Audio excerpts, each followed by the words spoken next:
Estamos de volta e hoje, aqui no programa, o debate sobre a importância da interação entre família e escola na construção do aprendizado de crianças e jovens. E a nossa equipe foi até a Escola Estadual Dom Bosco, em Contagem, conhecer uma iniciativa que começou neste ano de integração entre familiares e escola. Acompanhe. Teatro, poesia, dança, gincana, sorteios, música. O palco é a quadra da Escola Estadual Dom Bosco, em Contagem. A plateia é formada por pais, tios, avós, irmãos, responsáveis pelos alunos do ensino médio e fundamental. As apresentações são resultado do projeto Afetividade. No começo do ano, os alunos receberam um desafio: trazer para a escola pelo menos um representante para assistir o que eles prepararam. O tema é a família.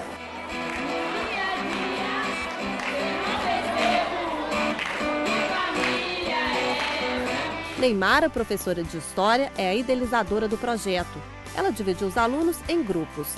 A tarefa era usar a criatividade para falar sobre a importância da participação da família na vida escolar das crianças e adolescentes. Nós não conseguimos resolver esse problema da indisciplina sozinhos. Então, a gente trazer essa família para trabalhar junto com a gente, ver o que está acontecendo, o que pode ser melhorado, melhorar as relações interpessoais com os alunos, entre os professores, com essas famílias, eu creio que é o único caminho possível para uma educação de qualidade. Na Escola Dom Bosco, o modelo de família é tratado de forma mais ampla. Tem vários tipos de família. Às vezes a avó cria, faz o papel de mãe, de pai. Às vezes só a mãe cria. Aquela família tradicional, hoje não tem mais isso. Foi trabalhado o tema família, o conceito de família, funções da família, a história da família, quem é a família hoje, e afunilou para quem é a família para você. João veio ver a irmã Mariana, que se forma este ano. Coruja, ele fez questão de registrar tudo. Para Mariana, João representa mais do que um irmão. Ele faz também o papel de pai. Ele é como um pai para mim. Desde pequena, nas dificuldades que a gente teve, ele sempre que deu apoio para minha mãe. Nas dificuldades ele podia ficar sem comer, mas ele não deixava eu e meu irmão sem comer. Tem muitos pais que acham que é dever da escola educar. E, na verdade, é um conjunto, né? Eu penso que é um conjunto entre pais e professores, né? Porque hoje em dia as pessoas colocam o filho na escola e acham que é obrigação das professoras, diretores, educar. E acho que é um dos motivos de ter tanta violência na escola, é isso. Mas nem todos os responsáveis são tão atenciosos quanto o João. O supervisor pedagógico da escola conta que alguns pais não se esforçam para acompanhar o que acontece na escola. É importante acompanhar o dia a dia do filho. Saber com quem anda, onde vai. Né? Isso aí, independente da formação familiar, quem cria tem que estar fazendo essa função. Dando uma estrutura familiar para que o filho, né, possa viver num ambiente que dê segurança para ele. Segundo a diretora, nos lares em que o salário da mãe é a única fonte de renda, o trabalho e a falta de tempo dificultam a proximidade entre a família e a escola. Muitas das mães aqui, elas assumem o papel de liderança das famílias, criam sozinhas seus filhos. Então, não tem o tempo mesmo para vir para a escola. Então, a gente está fazendo de tudo para aproximar. Com 25 anos de experiência em educação, Tânia acredita que o projeto Afetividade está no caminho certo. Eu não poderia dizer que a gente já está tendo um resultado, porque seria prematuro falar assim.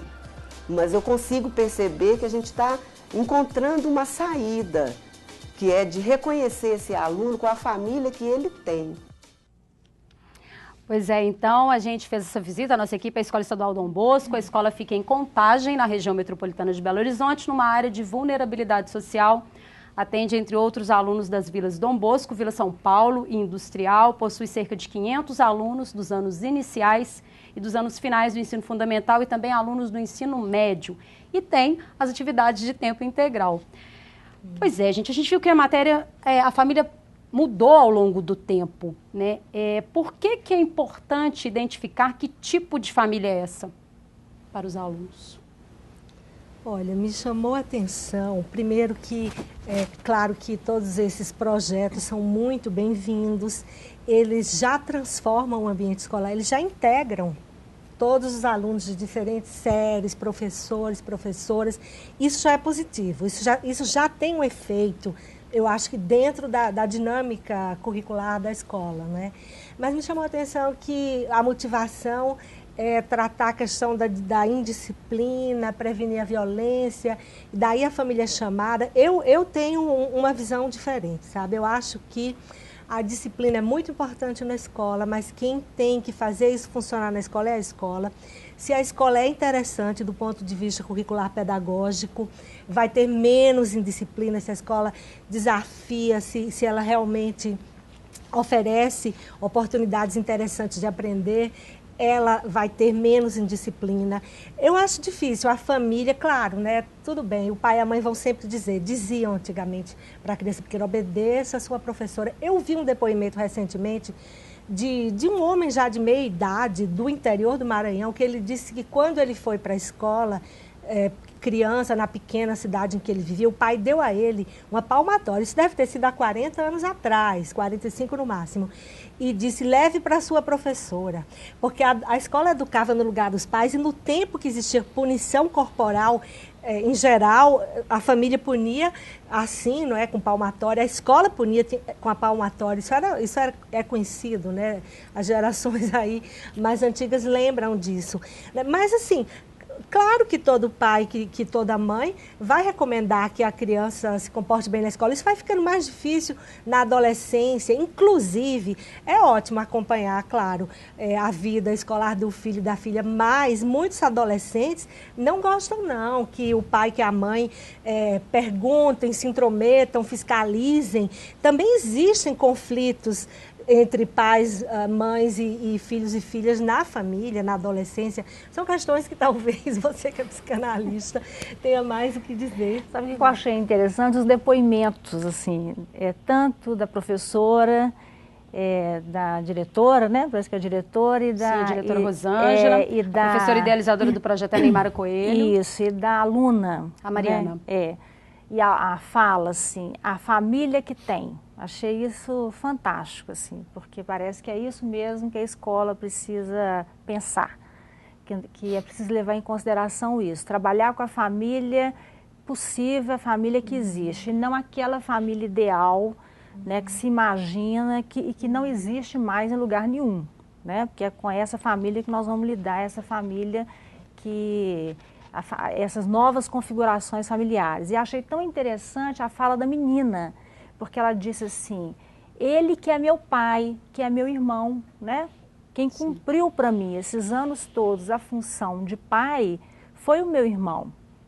E ele parece que cumpriu mesmo para ela, né? Então é muito interessante a gente levar em consideração, estar atento a isso, que numa família, porque atualmente é muito comum a escola usar um certo jargão, né, um discurso que é muito comum no interior da escola, de família desestruturada, porque às vezes o pai que é o pai biológico, né, ele não está presente, ou ele não é o provedor, ou ele então não exerce o papel de autoridade, porque usou-se o termo disciplina, né, que tem a ver com a questão com a autoridade.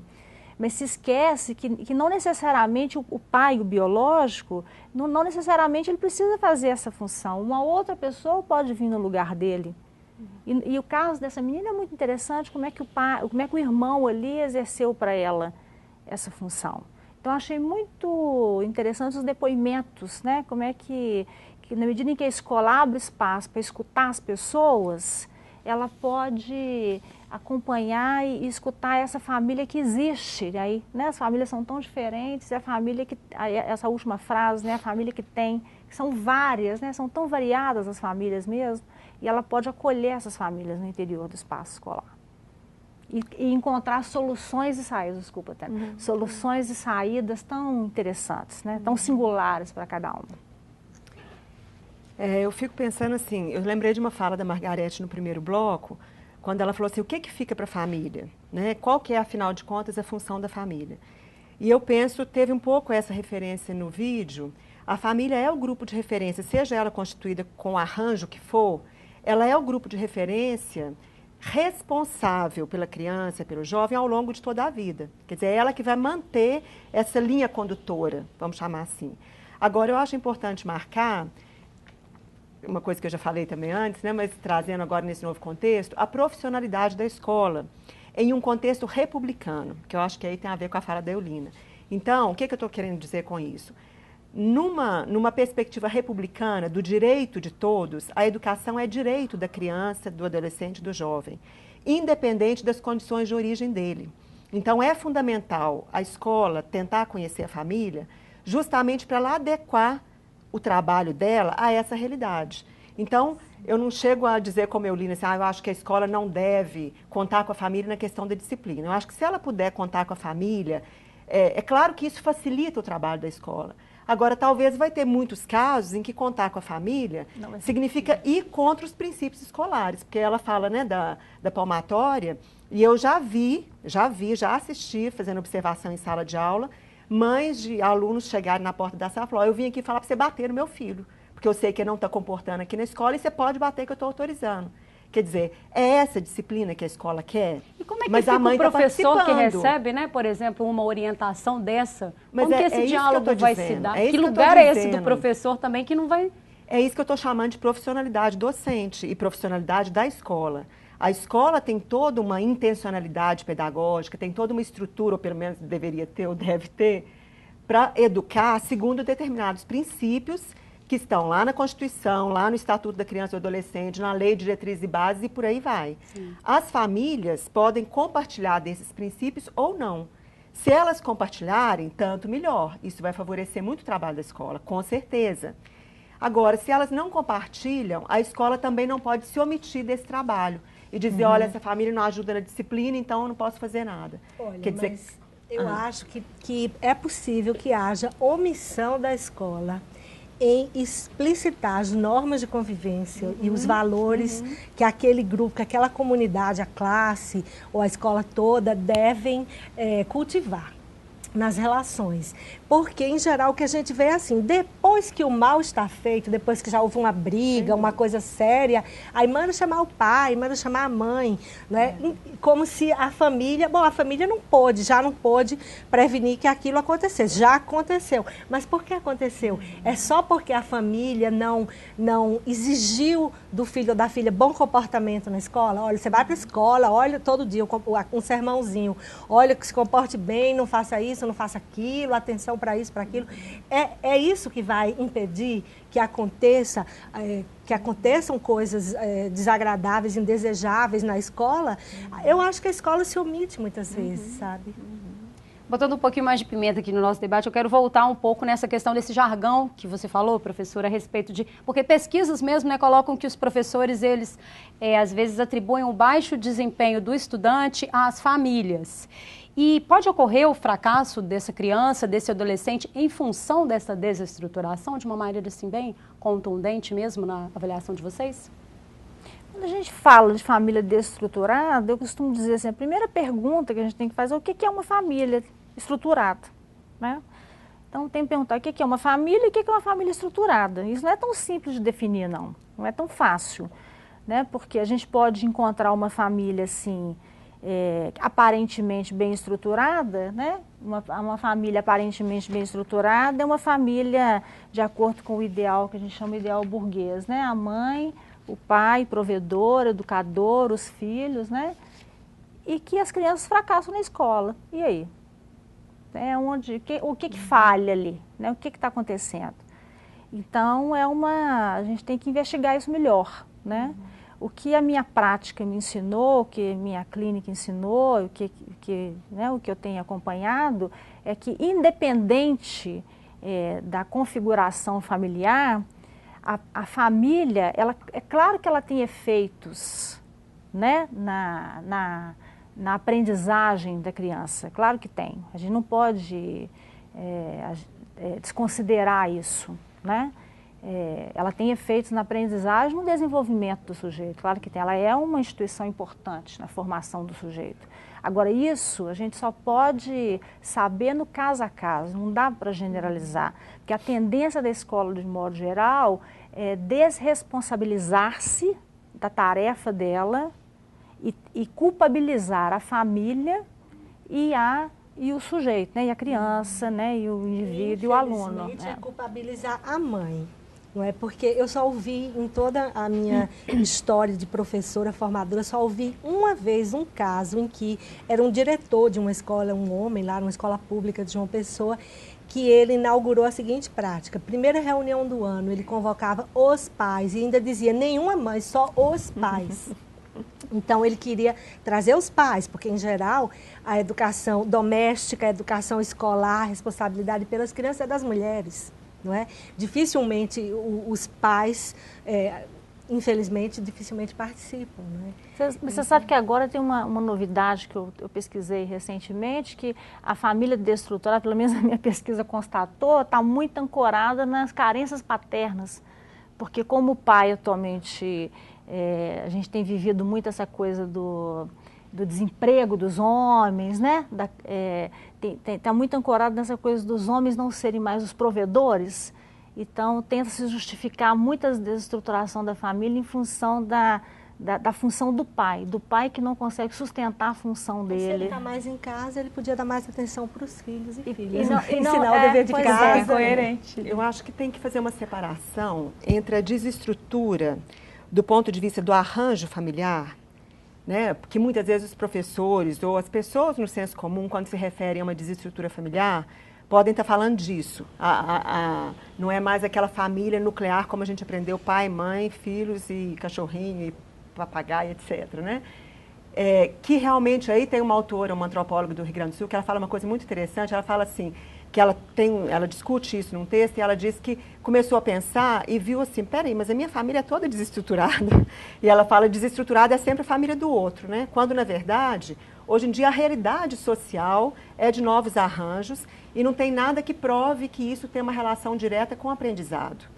Por outro lado, para a gente também não culpabilizar os professores, que é uma preocupação que eu acho que a gente tem que ter, que a gente vê muito esse discurso da família desestruturada, eu acho que os professores podem estar falando de uma desestrutura social, que aí, sociologicamente, não tem como a gente negar que tem influência no aprendizado.